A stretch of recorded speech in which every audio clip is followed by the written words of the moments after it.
y la clase se llama Cómo conducirnos en la casa de Dios.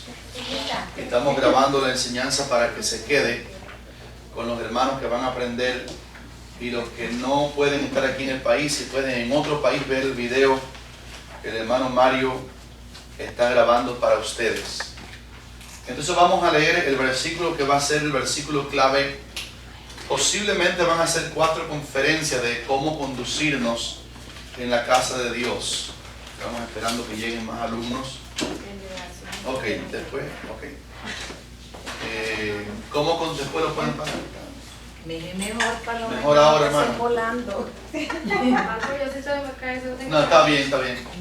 Ok, después le damos el vuelta. Entonces, hay un versículo que es el lema, o el versículo base, 1 Timoteo 3, 14 y 15, que dice: esto te escribo, están en el folleto 2, ¿verdad? Están en el 2. Esto te escribo para que sepas cómo debes conducirte en la casa de Dios, que es la iglesia del Dios viviente, columna y baluarte de la verdad. Vamos a dar un micro repasito a la clase pasada, así por arribita, porque es bueno ubicar la mente donde nos quedamos. La clase pasada fue un revisar de la primera carta a Timoteo, haciendo solamente énfasis en lo que el ministro debe ser. El segundo punto, ¿cuál era? Lo que debe. Primero debe ser, después debe saber, y después lo que debe hacer. Son 3 niveles de ejercicio cuando vamos a saber cómo es un ministro, cómo es una hermana o un hermano que hace un trabajo en la casa de Dios en cualquier categoría.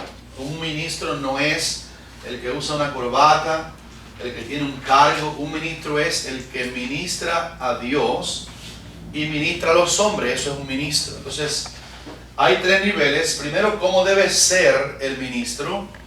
Luego, qué debe saber, y de cómo es la vida de él y cómo es su saber se traduce a su acción, qué debe hacer. Fue ese el esqueleto de la clase pasada. Vamos a continuar hoy aprendiendo. Si hay alguna cosa que decir de la clase pasada, Zulmita, que quería apuntar allí específicamente. Estudiamos los requisitos de los ministros, de los obispos, todo eso estaba engranado. Pero vamos a adelantar hoy cómo ir aprendiendo sobre el mismo esqueleto doctrinal que comenzamos en la clase anterior, basado en esos 3 aspectos. ¿Cómo debemos ser? ¿Cuánto debemos saber? ¿Y qué debemos hacer en un segundo nivel? Y para esta segunda conferencia, van a ser 4, nos vamos a basar en las verdades de la segunda carta a Timoteo que no estudiamos en la clase pasada. Así que la clase pasada fue un mirar a la primera carta a Timoteo. Hoy va a ser el nivel 2, mirando cómo Pablo aconsejó a aquel ministro joven que debía ser, que debía saber y que debía hacer en la segunda epístola de Timoteo, que es mucho más pequeña que la primera. La primera tiene ¿cuántos capítulos? Por eso ustedes pueden buscar la Biblia y leerme cuántos capítulos tenía la primera carta a Timoteo. 6. Gracias, Marlene. Tenía 6 capítulos la primera carta a Timoteo. Vamos a ver la segunda carta. A ver, otro que responda. La segunda carta que vamos a mirar hoy. Y mantenga la Biblia abierta. Vamos a revisar algunos textos que están citados para que la podamos conocer. La segunda carta tiene ¿cuántos capítulos? ¿Cuántos? 4. Tiene 4. Así que en contenido es un poquito más pequeña. Y lo curioso es que Pablo no está repitiendo casi nada de lo que enseñó en la primera carta. Eso no es que sea un defecto de Pablo, sino que él estaba escribiéndole a la misma persona 2 epístolas distintas. Ustedes saben, por ejemplo, que Dios está muy interesado en que se repita la palabra. Les pongo un ejemplo. La ley de Moisés, que fue dada a partir de Éxodo capítulo 20, eso no está en el folleto, pueden ir escribiendo cosas extras que van apareciendo. La ley de Moisés fue dada a partir de Éxodo capítulo 20. Éxodo, segundo libro de la Biblia, Pero el libro de Deuteronomio se llama así porque Deuteronomio significa una repetición de la ley, una segunda promulgación de la ley. Así que Éxodo da la ley, Deuteronomio la repite. No puedo dictar, pero ustedes tomen la parte principal mientras escriben el grosso principal de la idea.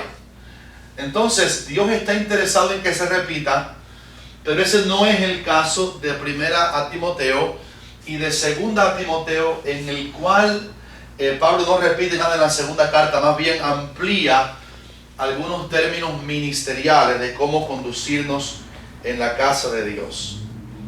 Ahí en el folleto dice que estas dos cartas o epístolas a Timoteo, junto con la carta de Tito y el libro de Proverbios, son las primeras asignaturas que debe estudiar con profundidad un aspirante al ministerio.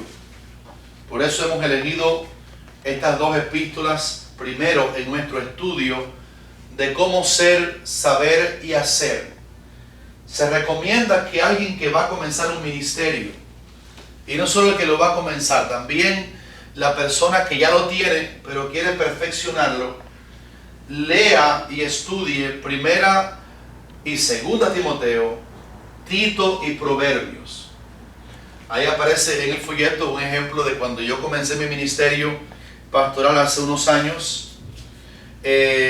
Un ministro viejo me hizo una carta llena de consejos, y uno de los consejos que ese ministro me dio fue como tarea, a mí que tenía 20 años en el año 1989, me dijo: léete para comenzar tu trabajo pastoral en aquel campo primera y segunda Timoteo, Tito y Proverbios.